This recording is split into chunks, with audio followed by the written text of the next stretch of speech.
ನಾಟಕದ ಬಗ್ಗೆ 2 ಅನಿಸಿಕೆಗಳನ್ನು ಕೇಳಿಕೊಳ್ಳಬೇಕಾಗಿ ನಮ್ಮೆಲ್ಲ ವಿನಂತಿ. ಧನ್ಯವಾದಗಳು. ಸಿನಿಮಾ ಆಕ್ಟರ್ ಕೂಡ ಆಕ್ಟಿಂಗ್ ಚೆನ್ನಾಗಿ ಮಾಡ್ತಿದ್ದಾರೆ. ಸಭಾ ಸದಸ್ಯರಿಗೆ ನಮಸ್ಕಾರ. Mysuru book club charitable trust ಹಾಗೂ ಕನ್ನಡ ಬರಹಗಾರರ ಒಕ್ಕೂಟ ಮೈಸೂರು ಇವರ ಆಯೋಜಿಸಿರುವಂತಹ ಒಂದು ಸುಂದರ ಸಮಾರಂಭ. ಯಾಕಂದರೆ ಪುಸ್ತಕ ಬಿಡುಗಡೆನಲ್ಲಿ ಸ್ವಲ್ಪ ಬೋರ್ಗೀರ್ ಆಗುತ್ತೆ ಅನ್ನುವಂಥ ಸಂದರ್ಭದಲ್ಲೆಲ್ಲ ನಗು ಚಿಮ್ಮೋದಿದೆಯಲ್ಲ, ಅದು ಒಂಥರ ಆರೋಗ್ಯಕರವಾದ ಬದಲಾವಣೆ ಮತ್ತು ಬೆಳವಣಿಗೆ. ಇಲ್ಲ ಅಂದರೆ ನಗುವೇ ಬರದೇ ಇದ್ರಾಗ ಪಾರ್ಕ್ನಲ್ಲಿ ಹೋಗಿ ಹುಚ್ಚುಚ್ಚಾಗಿ ನಗೋಕ್ಕಿಂತ ಒಳಗಡೆಯಿಂದ ಬಂದ ನಗು ಇದೆಯಲ್ಲ, ಇದು ತುಂಬ ಆರೋಗ್ಯವನ್ನ ತರುವಂಥದ್ದು. ಅದರ ಜೊತೆಗೆ ಜ್ಞಾನಾರ್ಜನ ಕಡೆ ಹೋಗುವಂಥ ಒಂದು ಸುಂದರ ಕಾರ್ಯಕ್ರಮ. ಇದಕ್ಕೊಂದು ಕಿರೀಟಪ್ರಾಯವಾದ ಸಂಗತಿ ಅಂದರೆ ಗೌರಿ ಸತ್ಯ ಅವರು ದಿನಾಂಕದ ಪ್ರಕಾರ ಇವತ್ತು 85 ವಸಂತಗಳನ್ನು ಪೂರೈಸಿದ್ದಾರೆ. ಅವರಿಗೆ ಅವರ ಜನ್ಮದಿನದಂದು ಹಾರ್ದಿಕ ಶುಭಕಾಮನೆಗಳು. ನಿಮ್ಮ ಲೇಖನೆಯಿಂದ ಇಂತಹ ಮೌಲಿಕ ಕೃತಿಗಳು ಮತ್ತಷ್ಟು ಹೊರಬರಲಿ ಅನ್ನುವಂತಹ ಹಾರೈಕೆಯನ್ನ ಭಗವಂತನಲ್ಲಿ ಸಲ್ಲಿಸ್ತಾರೆ. ಯಾಕೆಂದ್ರೆ ಅವರೇ ಬರೆದಂತಹ ಒಂದು ಕೃತಿ ಕಾವ್ಯಗಳಲ್ಲಿ ಒಡೆಯರವರ ಕಲ್ಪನೆ ಹೇಗಿದೆ ಅನ್ನುವಂಥ ಬಹಳ ಒಳ್ಳೆ ಕೃತಿಯನ್ನ ತಗೊಂಡು ಬಂದಿದ್ರು. ಅದರ ಜೊತೆಗೆ ಮೈಸೂರಿನ ಅಸಾಮಾನ್ಯರು ಅದನ್ನ ಲೋಕಾರ್ಪಣೆ ಮಾಡಿ ವಿಸ್ತಾರವಾಗಿಯೇ ಕೃತಿಯನ್ನ ಕುರಿತು ಪರಿಚಯ ಮಾಡಿದಂಥವರು JSS ಮಹಾವಿದ್ಯಾಪೀಠದ ಕಾರ್ಯನಿರ್ವಾಹಕ ಕಾರ್ಯದರ್ಶಿಗಳಾದ ಡಾಕ್ಟರ್ CG ಬೆಟ್ಸೂರ್ ಮಠ ಅವರು. ಯಾಕಂದ್ರೆ ಸಬ್ಜೆಕ್ಟೇ ಆರ್ಕಿಯಾಲಜಿ ಈ ಥರದ್ದು ಇದ್ದಾಗ ಒಂದು ಪ್ರೀತಿ ಅವುಗಳನ್ನು ಕುರಿತು ಇರುತ್ತೆ. ಹಾಗಾಗಿ ಅವರು ಇಡೀ ಪುಸ್ತಕವನ್ನು ಓದ್ಕೊಂಡು ಬಂದಿದ್ದರಿಂದ ಇದು ಕೂಡ ಒಂದು ವಿಶೇಷತೆ. ಕೃತಿಯನ್ನ ಓದಿಕೊಂಡು ಕೃತಿಯನ್ನ ಬಿಡುಗಡೆ ಮಾಡುವುದಿದೆಯಲ್ಲ, ಅದು ಒಂದು ಜವಾಬ್ದಾರಿಯ ನಿರ್ವಹಣೆಯ ಗುರುತಾಗಿ ಕಾಣಿಸುತ್ತೆ ನನಗೆ ವೈಯಕ್ತಿಕ. ಹಾಗಾಗಿ ಮತ್ತೆ ಈ ಕೃತಿಯನ್ನ ಸ್ವೀಕರಿಸಿ ಮತ್ತು ಇಂಥದ್ದೊಂದು ಸಮಾರಂಭವನ್ನ ಆಯೋಜನೆ ಮಾಡಿದಂತಹ ಶುಭ ಸಂಜಯ್ ಅರಸವರೇ ಮತ್ತೆ ಗೌರಿ ಸತ್ಯ ಜೊತೆಗೆ ಎದುರಿಗಿರುವಂತಹ ಎಲ್ಲ ಹಿರಿಯರು ಮತ್ತು ಮೈಸೂರಿನ ಬಗ್ಗೆ ಒಂದಷ್ಟು ಪ್ರೀತಿ ಉಳಿಸ್ಕೊಂಡಂತ ಈ ಪುಸ್ತಕ ಕೈ ಬಂದ ತಕ್ಷಣ ನನಗೆ ಒಂಥರ ಅನ್ಸಕ್ ಶುರುವಾಯಿತು. ಒಂಥರ ಅಂದ್ರೆ ಯಾವುದು ಅಂದ್ರೆ ಈ ಕಾಫಿ ಪ್ರಿಯರಾದ ನಮ್ಗೆಲ್ಲ ಈ ಡಿಕಾಕ್ಷನ್ ಹಾಕಿದಾಗ ಅದರದ್ದು ಒಂದು ಪರಿಮಳ ಬರುತ್ತೆ. ಆ ಪರಿಮಳ ನೀವು ಎಲ್ಲಾದರೂ ಕೂತ್ಕೊಂಡಿರಿ ಮನಸ್ಸಿಗೆ ಒಂದು ಆಹ್ಲಾದವನ್ನು ತರುತ್ತೆ. ಹಾಗೆ ಮಲ್ಲಿಗೆ ಹೂವು ಅಂದ್ರೆ ಇವಾಗ ಬಂದಿರೋ ಮಲ್ಲಿಗೆ ಅಲ್ಲ, ನಿಜವಾದ ಮಲ್ಲಿಗೆಯನ್ನ ಮುಡಿದು ಗೊತ್ತಿರೋರಿಗೆ ರಸ್ತೆ ನಡ್ಕೊಂಡು ಹೋಗ್ತಿದ್ದಾಗ ಯಾರ ಮನೆ ಬಳ್ಳಿಯಿಂದನಾದ್ರೂ ಸರಿ ಆ ವಾಸನೆ ಬರುತ್ತೆ ನೋಡಿ, ತಕ್ಷಣ ಒಂದು ಕಡೆ ಕಣ್ಣು ಅಲ್ಲೆಲ್ಲೋ ಹೋಗುತ್ತೆ. ಈ ಪುಸ್ತಕ ನೋಡಿದಾಗ ನನಗೂ ಹಾಗೆ ಅನಿಸಿತ್ತು. ಮೈಸೂರು ಅನ್ನೋದ್ರ ಜೊತೆಗೆ ಒಂದು ಸಂಸ್ಕಾರ ಮತ್ತು ಒಂದು ಅದ್ಭುತವಾದ ಸಂಸ್ಕೃತಿ ಸೇರ್ಕೊಂಡಿದೆ. ಅದು ಈ ಶಾವಿಗೆ ಪಾಯಸದ ಒಳಗಿರುವಂತಹ ದ್ರಾಕ್ಷಿ, ಗೋಡಂಬಿ, ಬಾದಾಮಿ, ಏಲಕ್ಕಿ ಇರುತ್ತಲ್ಲ ಹಾಗೆ. ಅಂದ್ರೆ ಅದನ್ನ ಹೊರತುಪಡಿಸಿದ್ರೆ ಅದು ಉಳಿಸೋದಿಲ್ಲ. ಅವೆಲ್ಲ ಮುಖ್ಯ ಭೂಮಿಕೆಯನ್ನ ನಿರ್ವಹಿಸೋದಿಲ್ಲ. ಆದ್ರೆ ಅದಿಲ್ಲದೆ ಅದು ಪಾಯಸ ಹೇಗಾಗಲ್ವೋ ಹಾಗೆ ಮೈಸೂರಿನ ಸಂಸ್ಕೃತಿ ಒಳಗಡೆಗೆ ತುಂಬಾ ಜನ ಇದ್ದಾರೆ. ಬೆಟ್ಸೂರ್ ಮಠ ಅವರು ಅದನ್ನ 12 ವಿಭಾಗ ಆಗಿ ಮಾಡಿದ್ದಾರೆ. ಇದು ಹೇಗೆ ನಡೆಯುತ್ತೆ ಅಂತ ಹೇಳಿ ಅಂದ್ರೆ ಒಬ್ಬೊಬ್ಬರ ಪಾತ್ರವು ಅತ್ಯಂತ ಘನವಾದ ಪಾತ್ರಗಳು. ಅವ್ರು ಏನು ನಿರ್ವಹಣೆ ಮಾಡಿದ್ದಾರೆ ಅವೆಲ್ಲವೂ ಕೂಡ ಅಂದ್ರೆ ಮುಂದೆ ಯಾರೋ ಇವ್ರು ಪುಸ್ತಕ ಬರೀತಾರೆ, ನಮ್ಮ ಹೆಸರು ಅಜರಾಮರವಾಗಿರುತ್ತೆ ಅಂತ ಈ ಯಾವ ಯೋಚನೆನೂ ಇಟ್ಕೊಳ್ಳದೆ ಅವರೆಲ್ಲ ಕೆಲಸ ಮಾಡಿದ್ದಾರೆ. ಯಾಕೆ ಅಂದ್ರೆ ಇದು ನಮ್ಮ ಸಂಸ್ಕೃತಿ, ಇದು ನಮ್ಮ ಮೈಸೂರು. ನಮ್ಮ ಮೈಸೂರಿನಲ್ಲಿ ಅರಸು ಮನೆತನ ಇತ್ತು. ಬೇರೆ ಕಡೆಯಲ್ಲಿ ಹೇಗಿದೆಯೋ ಗೊತ್ತಿಲ್ಲ, ಪೊಲಿಟಿಕಲ್ ಸೈನ್ಸ್ ಪ್ರೊಫೆಸರ್ ಯಾರು ಇದ್ರೆ ಹೇಳ್ಬೋದೇನೋ. ಆದ್ರೆ ಮೈಸೂರಿನ ಅರಸು ಮನೆತನಕ್ಕೂ ಮೈಸೂರು ಸಂಸ್ಕೃತಿಗೂ ದೂರ ಅನ್ನೋದು ಖಂಡಿತ ಇಲ್ಲ. ಅಷ್ಟರ ಮಟ್ಟಿಗೆ ಅವರು ಒಳಗಿದ್ದಂಥವ್ರು. ಹಾಗಾಗಿಯೇ ಮೈಸೂರು ಒಡೆಯರು ಅನ್ನುವಂಥವರು ಇಲ್ಲಿರುವ ಮೈಸೂರಿಗೆ ಸಂಬಂಧಪಟ್ಟ ಜನ ಯಾರಿದ್ದಾರೆ ಅವ್ರಿಗೆಲ್ಲ ಇವ್ರು ನಮ್ಮವರು ಅಂತ ಅನಿಸುತ್ತೆ. ಅದು ಬಹಳ ವಿಶೇಷ ಮತ್ತು ವಿಶೇಷವಾದಂತಹ ಕೊಡುಗೆ. ಮೈಸೂರು ಒಡೆಯರವರ ಕೊಡುಗೆ ಅನ್ನೋದಿದೆಯಲ್ಲ, ಅದು ಒಂಥರ ನಮ್ಮನೆ ಕೊಡುಗೆ ಅಂತ ಹೇಳಿ ಅನಿಸುತ್ತೆ.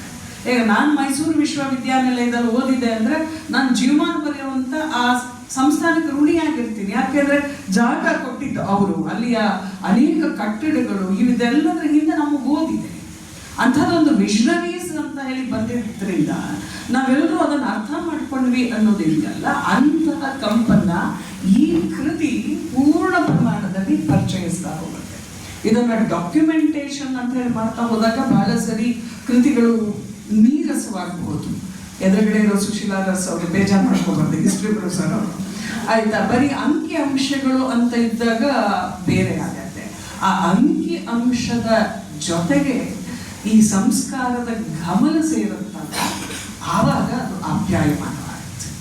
ಹಾಗೆ ಆಪ್ಯಾಯಮಾನವಾಗಬಲ್ಲಂತಹ ಕೃತಿ ಅಂದ್ರೆ ಅದು ಮೈಸೂರಿನ ಅಸಾಮಾನ್ಯ. ಎಷ್ಟು ಚೆನ್ನಾಗಿದೆ ಅಂತೀರಾ. ನನಗೆ ಈ ಸಂಗೀತ ಮತ್ತು ಗಮಕದ ಒಲವಿರೋದ್ರಿಂದ ಅಲ್ಲಿಂದಲೇ ಆರಂಭ ಮಾಡ್ತೀನಿ ಈ ಕೃತಿಯನ್ನ. ಇದರಲ್ಲಿ ಎಷ್ಟು ಚೆನ್ನಾಗಿ ಅವನ್ನೆಲ್ಲ ಹೇಳ್ತಾ ಹೋಗ್ತಾರೆ ಅಂತ ಹೇಳಿ ಅಂದ್ರೆ, ಒಂದೊಂದು ಕೂಡ ಎಷ್ಟು ಸಂಗತಿಗಳನ್ನ ಜ್ಞಾಪಕ ಬರೆಸುತ್ತೆ.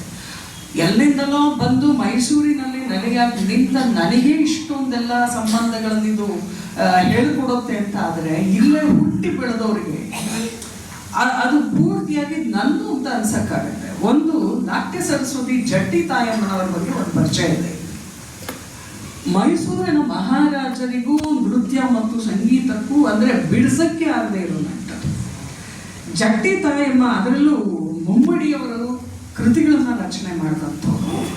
ಜಟ್ಟಿ ತಾಯಮ್ಮನವರ ಈ ಭರತನಾಟ್ಯದ ಹಿಂದೆ ಅವರ ಈ ಕೊಡುಗೆ ಇದೆಯಲ್ಲ ಬಹಳ ದೊಡ್ಡದಾಗಿದೆ. ಮತ್ತೆ ಆ ಕಾಲದಲ್ಲಿ ನೃತ್ಯ ಮಾಡೋರು ಕಂಡ್ರೆ ಯಾವ ಪ್ರೀತಿನೂ ಈ ಸಮಾಜದಲ್ಲಿ ಇರಲಿಲ್ಲ. ನೀವು ತುಂಬಾ ಮುಖ್ಯವಾಗಿ ಗಮನಿಸಬೇಕು. ನೃತ್ಯ ಮಾಡುವವರನ್ನ ಸ್ವಲ್ಪ ಹೇಗೇಗೋ ನೋಡ್ತಾ ಇದ್ದಂಥ ಪರಿಸ್ಥಿತಿಯೂ ಕೂಡ ಇದ್ದಂಥ ಕಾಲದಲ್ಲಿ.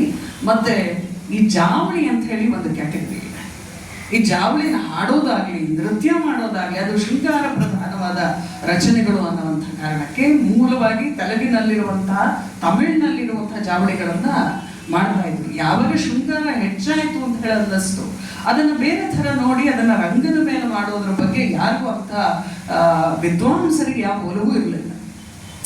ಈ ಜಟ್ಟಿ ತಾಯಮ್ಮ ಅವರು ತ್ರಿಪುರ ಸುಂದರಿ ದೇವಿ ಇಲ್ಲೇ ಇರೋ ಮೂಗೂರು ಶೈಲಿಯಿಂದ ಆರಂಭ ಮಾಡ್ತಾರೆ ಅವರ ನೃತ್ಯವನ್ನ. ದೇವಸ್ಥಾನದಲ್ಲಿ ನೃತ್ಯ ಸೇವೆಯನ್ನ ನಡೆಸ್ಕೊಂಡು ಬರುವಂತಹ ನಡುವ ಮನೆತನದಂಥವ್ರು.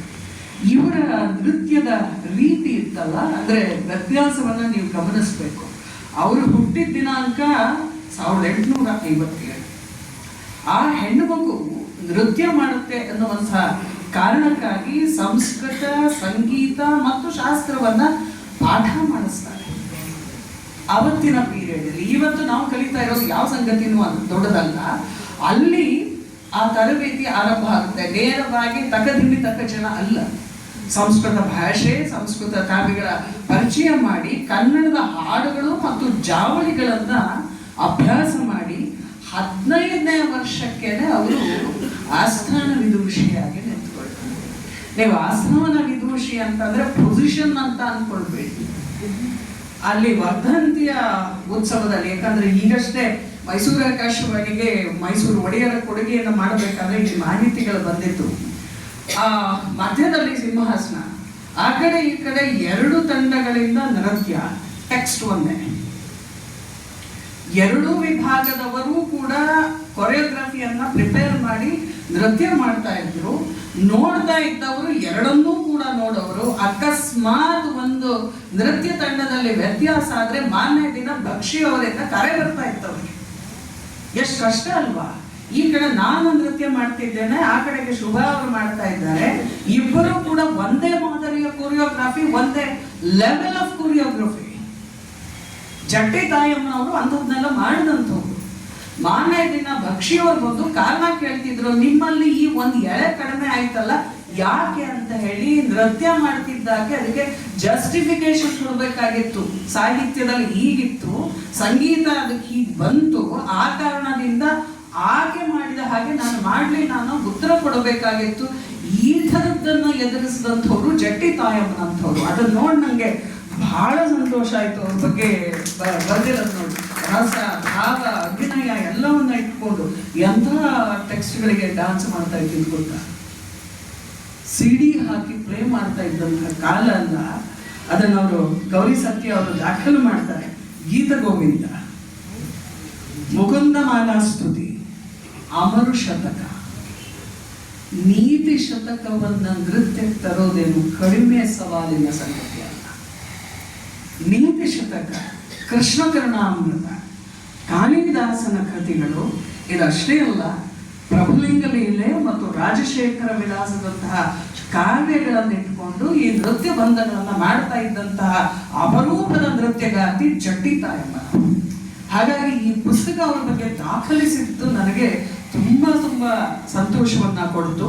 ಇದನ್ನೆಲ್ಲ ಗಮನಿಸಿಯೇ ಡಾಕ್ಟರ್ ಸರ್ವಪಲ್ಲಿ ರಾಧಾಕೃಷ್ಣನ್ ಅವರನ್ನ ನೋಡಿ ನಾಟ್ಯ ಸರಸ್ವತಿ ಬಿರುದನ್ನ ಕೊಡ್ತಾರೆ ಜಟ್ಟಿ ತಾಯಮ್ಮ.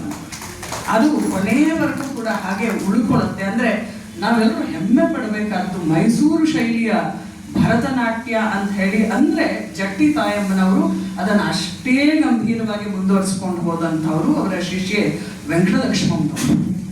ದೇವದಾಸಿ ಪದ್ಧತಿ ಮೂಗು ಮುರಿತಾ ಇದ್ದದ್ದು, ಇದಕ್ಕೆ ಮೈಸೂರು ಒಡೆಯರುಗಳು ಕೂತ್ಕೊಂಡು ಶೃಂಗಾರವಲ್ಲದ ಆಧ್ಯಾತ್ಮ ಸೇರಿದಂತಹ ಜಾವಳಿಗಳನ್ನ ಕೂತು ರಚನೆ ಮಾಡಿದ್ರಲ್ಲ, ಅದಕ್ಕೆ ನಾವು ನಿಜವಾಗ್ಲೂ ತಲೆಬಾಗಲೇಬೇಕು. ಅಪರೂಪದ ಕೃತಿಗಳನ್ನ ರಚನೆ ಮಾಡಿದ್ದಾರೆ. ಅವರ ಬಗ್ಗೆ ಒಂದು ಲೇಖನ ಇದೆ. ಇಂಥದನ್ನು ಓದಿದಾಗ ಬಹಳ ಮನಸ್ಸು ತುಂಬ ಅಂದ್ಬಿಡುತ್ತೆ. ಇನ್ನು ನನ್ನ ಭಾಷೆ ಬಗ್ಗೆ ಅಭಿನವ ಕಾಳಿದಾಸ ಬಸವಪ್ಪ ಶಾಸ್ತ್ರಿಗಳು ಅವರನ್ನ ಉಲ್ಲೇಖ ಮಾಡ್ತಾರೆ ಗೌರಿ ಸತ್ಯ ಅವರು. ಅದನ್ನ ಆರಂಭವೇ ಏನ್ ಚೆನ್ನಾಗಿದೆ ಅಂತೀರಾ ಆ ಬಸವಪ್ಪ ಶಾಸ್ತ್ರಿಗಳ ಬಗ್ಗೆ. ಒಮ್ಮೆ ಮುಮ್ಮಡಿ ಕೃಷ್ಣರಾಜ ಒಡೆಯರು ಆಸ್ಥಾನದಲ್ಲಿ ಕೂತ್ಕೊಂಡಿದ್ರಂತೆ. ಒಬ್ಬ ವಿದ್ವಾಂಸರು ತುಂಬಾ ಚೆನ್ನಾಗಿ ಭಾಷೆಯನ್ನ ಹೇಳೋದು, ಅವ್ರು ಏನ್ ಹೇಳ್ಬೇಕಿತ್ತು ಅದನ್ನೆಲ್ಲ.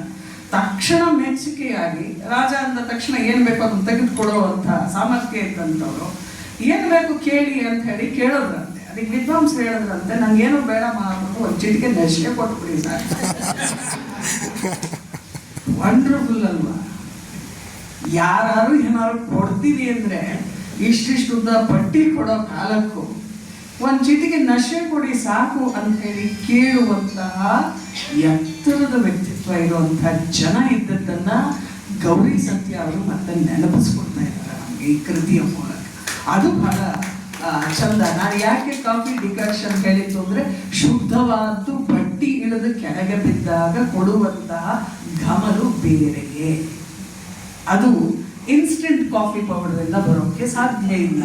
ಹಾಗೆ ಅನುಭವ ಜನ್ಯವಾಗಿ ನೋಡಿದ್ದನ್ನ ಕಂಡಿದ್ದನ್ನ ಬಟ್ಟಿ ಇಳಿಸಿ ಒಬ್ಬ ಲೇಖಕ ಬರೆದಾಗ ಸಾರವತ್ತಾದ ರಸ ಕೆಳಗಿಳಿಯಂತೆ. ಆ ಕೆಲಸವನ್ನ ಗೌರಿ ಸತ್ಯ ಅವರು ಮಾಡಿದ್ದಾರೆ.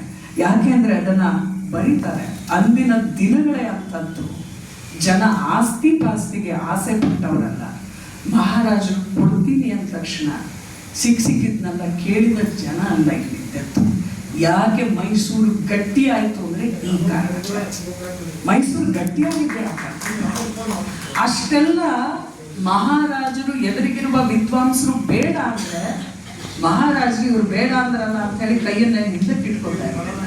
ಅವ್ರು ಬೇಡ ಅಂದ್ರು ಅವ್ರಿಗೆ ಏನ್ ಬೇಕೋ ಅದನ್ನ ಕೊಟ್ಟಿದ್ದಕ್ಕಾಗಿ ಮೈಸೂರಿನ ಒಡೆಯರವರು ನಮ್ಮವರು. ಅದನ್ನ ಮಹಾಪ್ರಭುಗಳ ಆಶ್ರಯವೇ ಸಾಕು. ದಯವಿಟ್ಟು ನೀವು ಗಮನಿಸ್ಬೇಕು, ಈ ಪುಸ್ತಕ ಓದಿದಾಗ ನಿಮ್ಗೆ ಅರ್ಥ ಆಗತ್ತೆ. ಇದ್ಯಾವುದೂ ಕೂಡ ಹೊಗಳು ಭಟ್ಟರ ಪರಿವಾರದ ಹೆಸರುಗಳು ಇಲ್ಲಿ ಖಂಡಿತ ಇಲ್ಲ. ಇಲ್ಲಿ ಮಹಾಪ್ರಭುಗಳ ಆಶ್ರಯ ಬೇಕಂದ್ರೆ ಅವರ ಸಂಪರ್ಕ ಬೇಕು, ಸಾಂಗತ್ಯ ಬೇಕು ಅನ್ನುವ ಆಶಯ ಹೊರತು ನಾವಿವತ್ತಿನ ಭಾಷೆಯಲ್ಲಿ ಬಳಸುವ ಚಮಚಾಗಿರಿ ಮತ್ತೊಂದು ಮಾಡದ ಒಬ್ಬರ ಹೆಸರು ಈ ಪುಸ್ತಕದಲ್ಲಿ.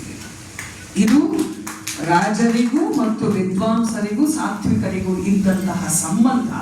ಆ ಸಂಬಂಧದ ಎಳೆಗಳನ್ನ ಈ ಪುಸ್ತಕ ನಮ್ಮ ಮುಂದೆ ತೆರೆದಿಡುತ್ತೆ. ಅಂದ್ರೆ ಒಂದು ಸುಂದರವಾದ ಮಲ್ಲಿಗೆ ಹಾರ ಇದ್ರೆ ಯಾವ ಹೂವು ಜಾಸ್ತಿ, ಯಾವ ಹೂವು ಕಮ್ಮಿ? ಮೊದಲನೇ ಹೂವು ಎಷ್ಟು ಗಂಭೀರವೋ ಕೊನೆಯದು ಅಷ್ಟೇ ಗಂಭೀರವಾದ್ದು. ಹಾಗಂತ ಮಧ್ಯೆ ಇರೋದು ಬಿಟ್ಬಿಡೋಕ್ಕಾಗತ್ತ? ಇಲ್ಲ ಅಲ್ವಾ? ಅದಷ್ಟು ಸೇರಿಯೇ ಒಂದು ಮಲ್ಲಿಗೆಯ ಮಾಲೆ. ಇರುವ 50 ಜನ ಅಸಾಮಾನ್ಯರು ಸೇರಿ ಒಂದು ಮಲ್ಲಿಗೆಯ ಮಾಲೆ ಆಗಿದೆ. ಅದರ ಒಂದೆರಡು ಮಲ್ಲಿಗೆಯ ಹೂಗಳನ್ನು ಮಾತ್ರ ನಿಮಗೆ ನಾನು ಪರಿಚಯ ಮಾಡಿಸ್ಬೋದು ಇವಾಗ. ಹಾಗಾಗಿ ಮಹಾರಾಜ ಕೃಪೆ ಇದ್ರೆ ಸಾಕು ಅಂತ ಹೇಳಿ ಬದುಕದಂಥವರು ಬಸವಪ್ಪ ಶಾಸ್ತ್ರಿಗಳು.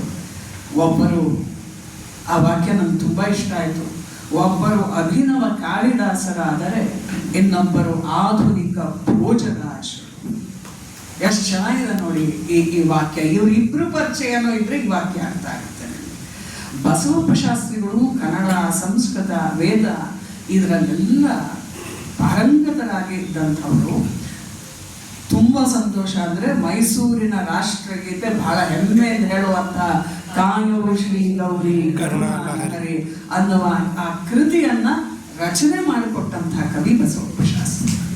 ಏನ್ ಚೆನ್ನಾಗಿದೆ ನೋಡಿ ಆ ಇಡೀ ರಾಷ್ಟ್ರಗೀತೆ. ಮತ್ತೆ ಇಂಗ್ಲಿಷ್ ಕೃತಿಗಳನ್ನ ಕನ್ನಡಕ್ಕೆ ತರಬೇಕು ಅನ್ನುವಂತಹ ಅದಮ್ಯ ಆಸೆ ಈ ಒಡೆಯರುಗಳ ಒಳಗಡೆ ಇತ್ತು. ಅಂದ್ರೆ ನಮ್ಮಲ್ಲಿ ಯಾಕೆ ಆಗುದಿಲ್ಲ ಅಂತ ಹೇಳಿ ಅದಕ್ಕಾಗಿ ಶೇಕ್ಸ್ಪಿಯರ್ನ ಒಥೆಲೋ ನಾಟಕವನ್ನ ಶೂರಸೇನ ಚರಿತ್ರೆ ಅಂತ ಹೇಳಿ ಕನ್ನಡಕ್ಕೆ ರೂಪಾಂತರ ಮಾಡಿ ತಂದುಕೊಟ್ಟಂಥವರು ಈ ನಮ್ಮ ಬಸವಪ್ಪ ಶಾಸ್ತ್ರಿಗಳು. ವಿದ್ಯುತ್ ಪ್ರೇಮಿಯಾಗಿ ಇದ್ದಂತಹ ಇವರ ಕೈಯಿಂದ ಒಂದು ಚಿತ್ರ ತುಂಬಾ ಚೆನ್ನಾಗಿದೆ. ಅವರ ಬಸವಪ್ಪ ಶಾಸ್ತ್ರಿಗಳ ಕೈ ಬರಹದ ಒಂದು ಫೋಟೋಗ್ರಾಫ್ನ ಇಲ್ಲಿ ಕೊಡಲಾಗಿದೆ. ಯಾಕಂದ್ರೆ ನಾವು ಅರಸರ ಆಶ್ರಯ ದೊರಕದ ಮೇಲೆ ಇವರು ಮಾಡಿರೋದಿದೆಯಲ್ಲ ಒಂದು ಚಂಪೂ ಕಾವ್ಯ, ಕೃಷ್ಣರಾಜರ ಗುಣಶೀಲವನ್ನ, ಇದನ್ನು ಕುರಿತು ನಾವು ಕಾವ್ಯಗಳಲ್ಲಿ ಒಡೆಯಿರುವ ಪುಸ್ತಕ ಸಿದ್ಧ ಆಗ್ಬೇಕಾದ್ರೆ ಚರ್ಚೆ ಮಾಡಿದ್ವಿ. ಕೃಷ್ಣರಾಜ ಹೃದಯ ಅನ್ನುವಂತಹ ಚಂಪೂ ಕೃತಿಯನ್ನ ರಚನೆ ಮಾಡಿದ್ದಾರೆ. ಅದಲ್ಲದೆ ಅವರಿಂದ ಬಂದಂಥದ್ದು ದಮಯಂತಿ ಸ್ವಯಂವರ, ಶ್ರೀಹರ್ಷ ಚರಿತೆ, ರೇಣುಕ ವಿಜಯ ಮುಂತಾದ ಅನೇಕ ಕೃತಿಗಳು. ವಿಶೇಷವಾಗಿ ಭರ್ತೃಹರಿಯ 3 ಶತಕಗಳನ್ನ ಕನ್ನಡಕ್ಕೆ ತಂದಿದ್ದಾರೆ. ಸಂಸ್ಕೃತದ ಭರ್ತೃಹರಿಯ ಶತಕ ಎಷ್ಟು ಘನವಾಗಿದೆಯೋ ಅದೇ ಎತ್ತರಕ್ಕೆ ಬಸವಪ್ಪ ಶಾಸ್ತ್ರಿಗಳು ಕನ್ನಡದಲ್ಲಿ ಆ 3 ಶತಕಗಳನ್ನ ತಗೊಂಡು ಬಂದಿದ್ದಾರೆ. ಅದು ತುಂಬಾ ಅದ್ಭುತವಾಗಿರುವಂತಹ ಒಂದು ಕೃತಿ. ಇದರ ಜೊತೆಗೆ ರಂಗಭೂಮಿಯನ್ನ ಕುರಿತಂತೆ ಇದ್ದ ಆಸ್ತಿ, ಒಂದು ಒಡೆಯರಲ್ಲಿ ಇದ್ದಂತಹ ಆಸ್ತಿ ಮತ್ತು ಬಸವಪ್ಪ ಶಾಸ್ತ್ರಿಗಳು ಅನೇಕ ಸಂಸ್ಕೃತ ನಾಟಕಗಳನ್ನ ಕನ್ನಡಕ್ಕೆ ತಗೊಂಡು ಬಂದರು. ಎಂಥ ಆಲೋಚನೆ ಮಟ್ಟ ನೋಡಿ. ಯಾತಕ್ಕೆ ಅಸಾಮಾನ್ಯರಾಗ್ತಾರೆ ಇವರು ಅಂದ್ರೆ, ಯಾರಿಗೆ ಸಂಸ್ಕೃತದಲ್ಲಿ ಹಿಡಿತವಿತ್ತು, ಸಂಸ್ಕೃತದ ಆ ಕೃತಿಗಳಲ್ಲಿ ಇದ್ದದ್ದ ರಸಘಟ್ಟಗಳನ್ನ ಕನ್ನಡದವ್ರು ಯಾಕೆ ಅನುಭವಿಸಬಾರ್ದು, ಸಂಸ್ಕೃತ ಗೊತ್ತಿಲ್ಲ ಮಾತ್ರಕ್ಕೆ ಅನ್ನುವ ಕಾರಣಕ್ಕಾಗಿ ಕೂತು ಅದನ್ನೆಲ್ಲ ಕನ್ನಡಕ್ಕೆ ತಗೊಂಡು ಬಂದು, ಅಂದ್ರೆ ಭವಭೂತಿ ಮುಂತಾದ ಕೃತಿಗಳನ್ನೆಲ್ಲ ತಗೊಂಡು ಬಂದು ಭಾಷಾಂತರ ಮಾಡಿ ಅದನ್ನ ರಂಗರೂಪಕ್ಕೆ ತಂದು ರಂಗಭೂಮಿಯ ಮೇಲೂ ಕೂಡ ಅದನ್ನ ಮಾಡಿದಂತಹ ಶ್ರೇಯಸ್ಸು ಬಸವಪ್ಪ ಶಾಸ್ತ್ರಿಗಳ ಅವರಿಗೆ ಸೇರುತ್ತೆ. ಇಂತಹ ಒಂದು ಪರಿಚಯ ಇನ್ನು ಹೇಳಲೇಬೇಕು ಅಂದರೆ ಗಮಕದ ಗೌರಿದೇವುಡು ನರಸಿಂಹ ಶಾಸ್ತ್ರಿಗಳು. ಗಮಕ ಕಲೆ ಅತ್ಯಂತ ಸಂಕೀರ್ಣವಾದಂತಹ ಕಲೆ. ತುಂಬಾ ಜನ ಕಲಿಯಕ್ಕೆ ಹೋಗಲ್ಲ ಅದನ್ನ. ಯಾಕೆ ಅಂದ್ರೆ ಮೊದಲು ಸಾಹಿತ್ಯ ಬರಬೇಕು, ಸಾಹಿತ್ಯ ಸರಿಯಾಗಿ ಬರಬೇಕು ಅಂದ್ರೆ ಗ್ರಾಮರ್ ಬರಬೇಕು, ಆಮೇಲೆ ಸಾಹಿತ್ಯ ಬರಬೇಕು, ಭಾವ ಗೊತ್ತಿರಬೇಕು, ರಸ ಗೊತ್ತಿರಬೇಕು, ಸಂಗೀತ ಗೊತ್ತಿರಬೇಕು, ಮತ್ತೆ ಕಾವ್ಯದ ಒಳಗೆ ಇಳಿಯುವಂತಹ ಒಂದು ಮನಸ್ಥಿತಿಯನ್ನು ಇಟ್ಕೊಂಡಿರಬೇಕು. ಗಮಕದ ಗೌರಿದೇವುಡು ನರಸಿಂಹ ಶಾಸ್ತ್ರಿ ಅನ್ನುವಂಥದ್ದು ಬಹಳ ದೊಡ್ಡ ಹೆಸರು. ಮನೆ ದೇವರು ನರಸಿಂಹ ಆಗಿದ್ದರಿಂದ ಹೆಸರಿನ ಜೊತೆಗೆ ನರಸಿಂಹ ಅನ್ನೋದು ತಂತಾನೆ ಬಂದಿತ್ತು. ಅರಮನೆಯಲ್ಲಿ ಗೌರಿ ಪುರೋಹಿತರಾಗಿತ್ತು. ಇದು ಗೌರಿ ಸತ್ಯ ಅವರ ಹೆಸರಲ್ಲೂ ಗೌರಿ ಅನ್ನೋದಿದೆ. ಆ ಇಡೀ ಗೌರಿ ಅನ್ನೋದು ಹೇಗೆ ಬಂತು ಅನ್ನೋದೇ ಒಂದು ಕುತೂಹಲಕರವಾದ ಸಂಗತಿ. ಈ ನನ್ನ ಮಾತು ಮುಗಿದ ಮೇಲೆ ಒಳ್ಳೆ ಭೋಜನ ಇದೆ, ಅದಕ್ಕೆ ಮುಂಚೆ ನೀವು ಆ ಗೌರಿ ಹೇಗೆ ಬಂತು ಅನ್ನೋದನ್ನ ಒಂದು ಕುತೂಹಲಕ್ಕಾದ್ರೂ ತಿಳ್ಕೊಳ್ಬೇಕು. ಅರಮನೆ ಪೌರೋಹಿತ್ಯ ಅಂದ್ರೆ ಸುಮ್ಮನೆ ಏನೋ ಪೂಜೆ ಮಾಡಿ ಅದು ಬರೋದಲ್ಲ ಅಲ್ವಾ, ಎಷ್ಟೊಂದು ಸಂಗತಿಗಳು ಜೋಡಿಸ್ಕೊಂಡಿರುತ್ತೆ. ಇಲ್ಲಿ ಆ ಮೈಸೂರು ಗೌರಿ ಪುರೋಹಿತರು ಅಂತಾನೆ ಆ ಮನೆತನವನ್ನ ಗುರುತಿಸಲಾಗಿತ್ತು. ಅವರು ಗಮಕಿಯಾಗಿ ಸದ್ವಿದ್ಯಾ ಪಾಠಶಾಲೆಯಲ್ಲಿ ಅವರು ಮೇಷ್ಟ್ರಾಗೋದ ಜೊತೆಗೆ ಗೌರಿ ಪೂಜೆಯ ಪೌರೋಹಿತ್ಯ ಮತ್ತೆ ಗಮಕವನ್ನ, ಯಾವ ಮಟ್ಟದ ಗಮಕ, ಅವರ ವಾಚನಕ್ಕೆ ವ್ಯಾಖ್ಯಾನ ಮಾಡ್ತಾ ಇದ್ದಂಥವರು ಸಾಲಿಗ್ರಾಮ ಶ್ರೀಕಂಠ ಶಾಸ್ತ್ರಿಗಳು, ಬಹಳ ದೊಡ್ಡ ವಿದ್ವಾಂಸರು. ಇವರಿಬ್ಬರ ಈ ವಾಚನ ವ್ಯಾಖ್ಯಾನ ವಾಣಿ ವಿಲಾಸ ಮಹಾರಾಣಿಯವರ ಸನ್ನಿಧಿಯಲ್ಲಿ ಒಂದು ದಿನವೂ ಬಿಡದಂತೆ 6 ತಿಂಗಳ ಕಾಲ ನಡೆದದ್ದು. ಒಂದು ದಿನವೂ ಬಿಡದು. ಅಂದರೆ ಕೇಳುವ, ಹೇಳುವ, ಮಾಡಿಸುವ ಮತ್ತು ಮಾಡುವವರ ಸಾಮರ್ಥ್ಯವನ್ನು ಒಂದು ಅಂದಾಜು ಮಾಡಬೇಕಾಗಿತ್ತು. ಈಗ ನೀವು ಕೂತ್ಕೊಂಡಿರೋ ನಿಮಗೇನೆ ಇನ್ನೊಂದು ಅರ್ಧ ಗಂಟೆ ತಡೆದ್ರೆ ಕೇಳುವಂಥ ತಾಳ್ಮೆ ಇರಲ್ಲ.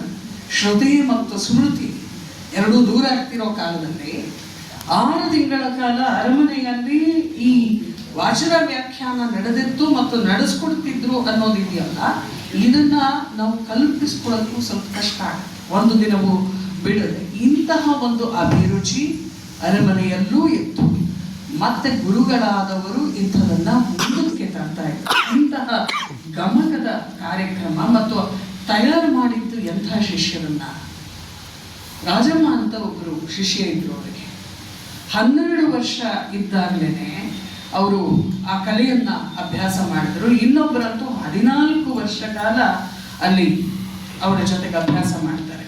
ದೇವುಡು ಶಾಸ್ತ್ರಿಗಳು ಗಮಕದ ಮೂಲಕ ಈ ಚಿತ್ರರಂಗದ ಕಡೆಗೂ ಕೂಡ ವಾಲದ್ರು. ಗುಬ್ಬಿ ವೀರಣ್ಣ ಅವರು 1929ರಲ್ಲಿ ಗೌರಿ ದೇವುಡು ನರಸಿಂಹಶಾಸ್ತ್ರಿಗಳ ಸಹಕಾರದಿಂದ ತೆಗೆದ ಕರ್ನಾಟಕ ಪಿಕ್ಚರ್ಸ್ ಪ್ರೊಡಕ್ಷನ್ ಅನ್ನುವ ಸಂಸ್ಥೆ, ಅಲ್ಲಿ ಬಂದಂತಹ ಸದಾರಮೆ ಚಲನಚಿತ್ರ ಕಳ್ಳನ ಪಾತ್ರವಂತೂ ಇಡೀ ಕರ್ನಾಟಕಕ್ಕೆ ಗೊತ್ತು.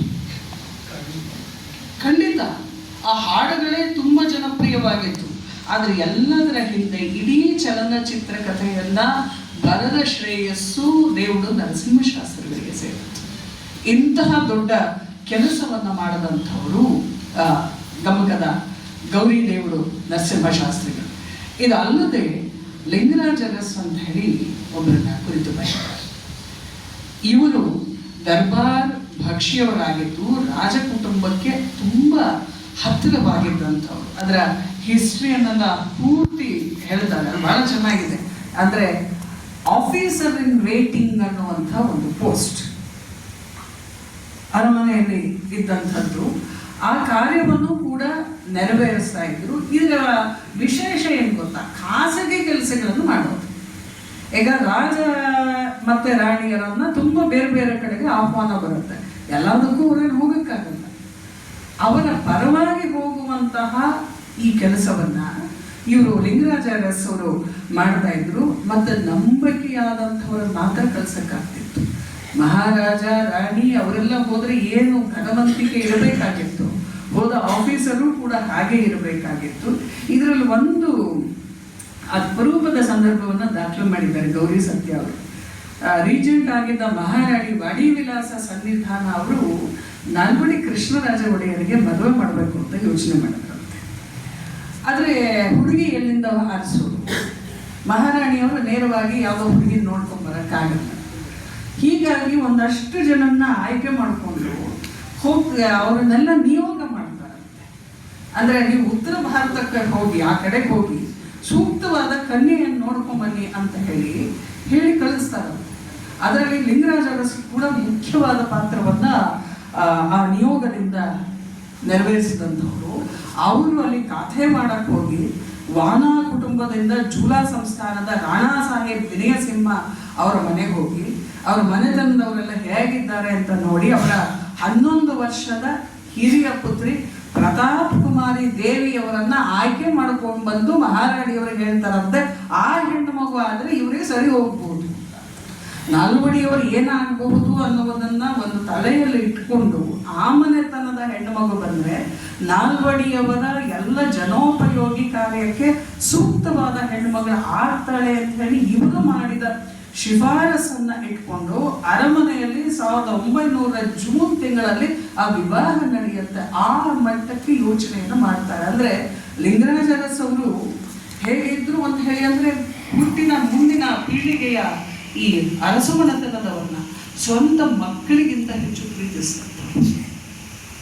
ಯಾಕಂದ್ರೆ ಇಲ್ಲ ಅಂದ್ರೆ ನಾಲ್ವಡಿಯವರಿಗೆ ಯಾವ ಹುಡುಗಿ ಆದ್ರೂ ಆದಿತ್ತು ಯಾರೋ ಒಬ್ರನ್ನ ನೋಡ್ಕೊಂಡ್ ಬರ್ಲಿಲ್ಲ ಅಲ್ವಾ. ಈ ಥರದ ಆಲೋಚನೆ ಇಟ್ಕೊಂಡಂಥವ್ರು ಇವರು ಶೃಂಗಾರ ಲಹರಿ ಅಂತ ಹೇಳಿ ಕನ್ನಡದ ಜಾವಳಿಯನ್ನ ಬರೆದಿದ್ದಾರೆ. ಇವೆಲ್ಲ ಪ್ರಕಟಣೆ ಮಾಡುವ ಹೊಣೆಗಾರಿಕೆಯನ್ನ ಲಿಟ್ರರಿ ಕ್ಲಬ್ನವರು ಕೂಡ ಇದ್ದೀರಿ. ಮತ್ತೆ ಜಯಚಾಮರಾಜೇಂದ್ರ ಒಡೆಯರವರ ವಂಶದ ಕುಡಿಗಳಾಗಿದ್ದೀರಿ ಮತ್ತು ಸಮರ್ಥ ವಿದ್ವಾಂಸರೆಲ್ಲರೂ ಇಲ್ಲೇ ಇದ್ದೀರಿ. ಯಾಕಂದ್ರೆ ಆ ಕಾವ್ಯಗಳನ್ನೆಲ್ಲ ನಾವಿಬ್ರು ಒಟ್ಟಿಗೆ ಕೂತ್ಕೊಂಡು ನೋಡಿದ್ವಿ, ಹಳೆ ಕಾಪಿಗಳನ್ನ. ಅದನ್ನು ಹೊರ ಜಗತ್ತಿಗೆ ತಾರದೆ ಇದ್ದಲ್ಲಿ ನಮ್ಮ ಮೈಸೂರಿನ ಕುರಿತ ಅನೇಕ ಮಾಹಿತಿಗಳು ಹೊರ ಜಗತ್ತಿಗೆ ಬರೋದೇ ಇಲ್ಲ. ಅಲ್ಲೆಲ್ಲ ನಾವು ನೀವು ಅಂದ್ಕೊಂಡಂಗೆ ಬರೀ ಮಹಾರಾಜರನ್ನ ಹೊಗಳಿ ಬರೆದವಂಥವಲ್ಲ, ತುಂಬ ಎತ್ತರದ ತುಂಬ ಒಳ್ಳೆಯ ಕೃತಿಗಳಿದ್ದಾರೆ. ಕಂಠೀರವ ನರಸರಾಜ ವಿಜಯ ಅಲ್ಲಿಂದ ಹಿಡಿದು ನಮ್ಮ ಇಡೀ ನಾಡ ಹಬ್ಬದ ಇಡೀ ಪ್ರೋಸೆಸ್ನ ದಾಖಲು ಮಾಡ್ತಾರೆ ಅವರೆಲ್ಲ. ಹಾಗಾಗಿ ಈ ವೇದಿಕೆಯ ಮೂಲಕ ಅಂತಹ ಒಂದು ಎಲ್ಲ ಕೆಲಸವೂ ಒಟ್ಟಿಗೆ ಆಗ್ಬೇಕಂತಲ್ಲ, ಸಣ್ಣ ಸಣ್ಣದಾಗಿ ಆದರೂ ಆರಂಭವಾದಲ್ಲಿ ಬಹುಶಃ ಈ ಪುಸ್ತಕ ಹೊರ ಬಂದ ದಿನಕ್ಕೂ ಇಲ್ಲಿ ನಾವೆಲ್ಲರೂ ಸೇರಿದ್ದಕ್ಕೂ ಒಂದು ಸಾರ್ಥಕವಾದಂತಹ ದಿನ ಆಗಿ ಮುಂದುವರಿಲಿ ಅನ್ನೋದು ಒಂದು ಆಸೆ. ರಾಮಸ್ವಾಮಿ ಅಯ್ಯಂಗಾರ್ ಅವರ ಕುರಿತು ಬೆಂಗಳೂರಿನ ಮಿಂಟೋ ಕಣ್ಣಾಸ್ಪತ್ರೆ, ಇವತ್ತು ಬೀದಿಗೊಂದು ಆಸ್ಪತ್ರೆಗಳಿರೋ ಕಾಲ ಬೇರೆ. ಆದರೆ ವಿಶೇಷವಾಗಿ ಅವರು ಅಯ್ಯಂಗಾರ್ ಅವರು ಶಾಲಾ ಮಕ್ಕಳಲ್ಲಿನ ಕಣ್ಣಿನ ದೋಷಗಳು ಮತ್ತು ದೃಷ್ಟಿಯ ಸಮಸ್ಯೆಗಳನ್ನು ಕುರಿತು ಒಂದು ರಿಪೋರ್ಟ್ ಅನ್ನು ಮಾಡ್ತಾರೆ. ಅದನ್ನ ಗೌರಿ ಸತ್ಯ ಬರೀತಾರೆ ವಿತ್ ಡಾಕ್ಯುಮೆಂಟೇಶನ್. ಯಾಕಂದ್ರೆ ನಮಗೆ ದೊಡ್ಡ ದೊಡ್ಡ ಶಾಲೆಗೂ ಮಕ್ಕಳನ್ನ ಕಲಿಸ್ತೀವಿ, ಮಗು ಕಾಣಲಿಲ್ಲ ಬೋರ್ಡ್ ಅಂತಂದ್ರೆ ಯಾವ ಟೀಚರು ಸರಿಯಾಗಿ ಗಮನಿಸೋದಿಲ್ಲ. ಅಂಥದ್ರಲ್ಲಿ ಒಬ್ಬ ಡಾಕ್ಟ್ರ್ ಈ ರಿಪೋರ್ಟ್ ತಯಾರು ಮಾಡೋದು ಅಂದ್ರೆ ಎಷ್ಟು ಜನ ಮಕ್ಕಳನ್ನ ಇವಾಗ ಏನು ಕ್ವಶನ್ ಏನೆಲ್ಲ ಒಂದು ವೆಬ್ಸೈಟಲ್ಲಿ ವಾಟ್ಸಾಪಲ್ಲಿ ಕಳಿಸ್ದಷ್ಟು ಈಸಿ ಅಲ್ಲ, ಅವಾಗ ರ್ಯಾಂಡಮ್ ಸರ್ವೆ ಮೆಥಡ್ಸ್ ಇರಬೇಕು.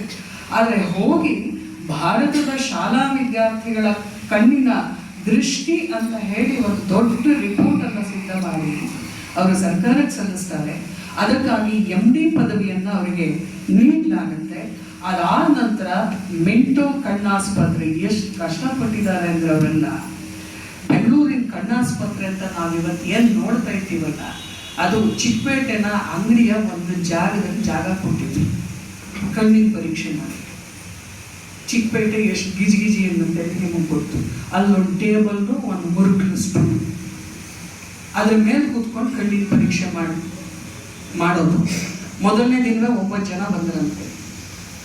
ಬರ್ತಾ ಬರ್ತಾ ಜಾಸ್ತಿ ಆಯಿತು ಅಂತ ಹೇಳಿ ಹೋದಾಗ ಲಾಲ್ ಬಾಗ್ನಲ್ಲಿದ್ದ ಲಾಡ್ಜ್ಗೆ ಆಸ್ಪತ್ರೆ ಶಿಫ್ಟ್ ಆಗಿತ್ತು.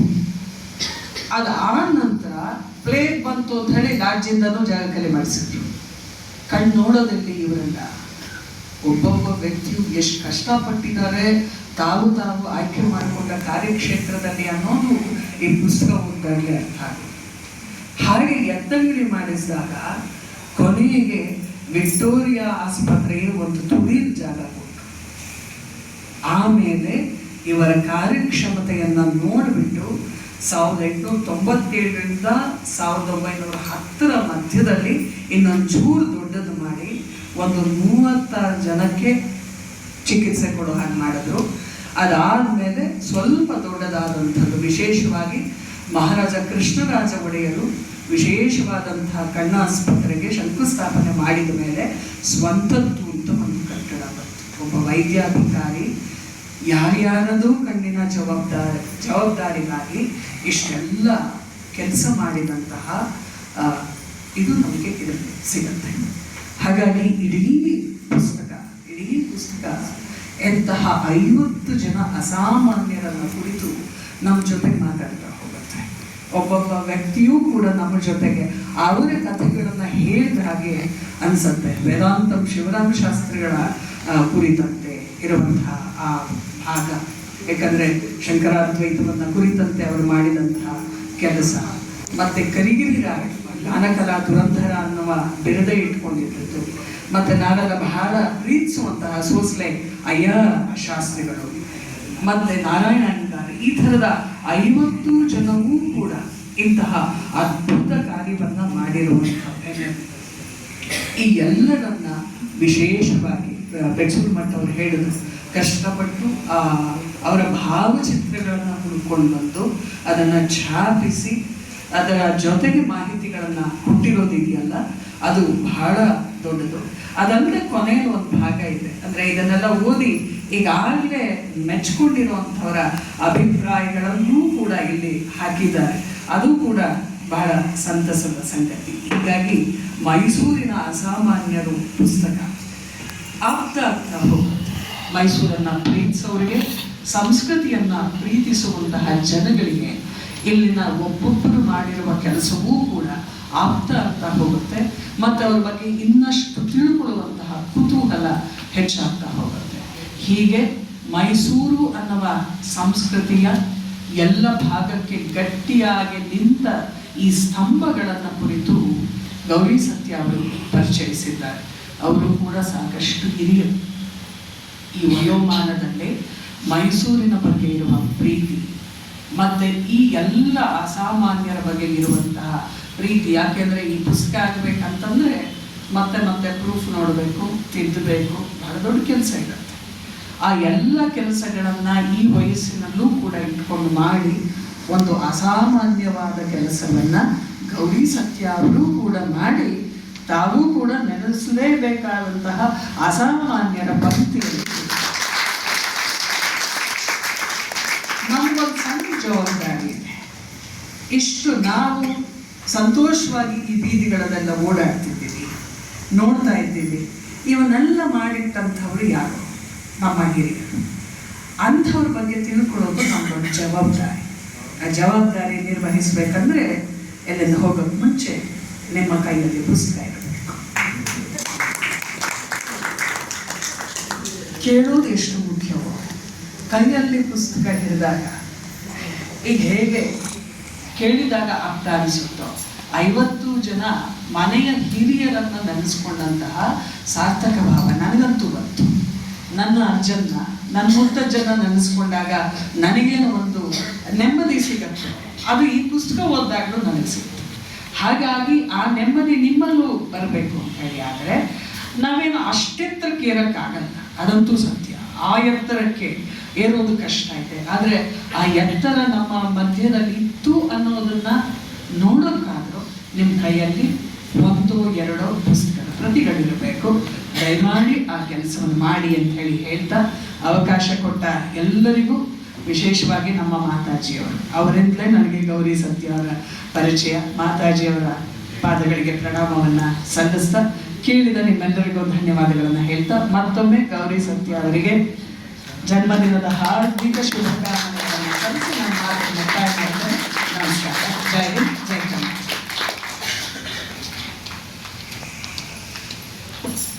ಡಾಕ್ಟರ್ ಜ್ಯೋತಿ ಶಂಕರ್ ಅವರು ಮಾತಾಡ್ತಾ ಇದ್ದಂತಹ ಅಷ್ಟು ಹೊತ್ತುನು ಬಹುಶಃ ನಮ್ಮೆಲ್ಲರ ಎದೆ ಹೆಮ್ಮೆಯಿಂದ ಉಬ್ಬಿತ್ತು. ಮತ್ತೆ ಅದೊಂದು ಸುವರ್ಣ ಯುಗಕ್ಕೆ ಖಂಡಿತ ನಾವೆಲ್ಲ ಹೊರಟು ಹೋಗಿದ್ವಿ. ಆ ಪುಸ್ತಕದ ಕಮಲನ್ನ ನಮ್ಗೆಲ್ಲ ತಲುಪಿಸಿದಂತಹ ಡಾಕ್ಟರ್ ಜ್ಯೋತಿ ಶಂಕರ್ ಅವರಿಗೆ ಹೃತ್ಪೂರ್ವಕ ಧನ್ಯವಾದಗಳು.